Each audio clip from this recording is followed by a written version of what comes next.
பாலம். வாகனங்கள் சென்று கொண்டிருக்கும் போதே பெரிய விபத்து.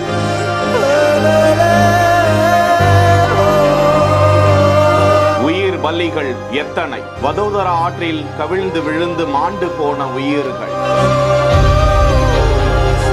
குஜராத்தின் ஆனந்த் மற்றும் வதோதரா மாவட்டங்களை இணைக்கக்கூடிய 40 ஆண்டுகள் பழமையான அந்த பாலம் இடிந்து விழுந்திருக்கிறது. எப்போதும் நெரிசலான போக்குவரத்து மிகுந்த பாலமாக அந்த பாலம் கருதப்படும் நிலையில் இந்த பெரிய விபத்து நேர்ந்ததாக கூறப்படுகிறது. பாலத்தின் உறுதித்தன்மை எப்படி இழந்தது என ஆய்வுகள் நடந்து வருகின்றன.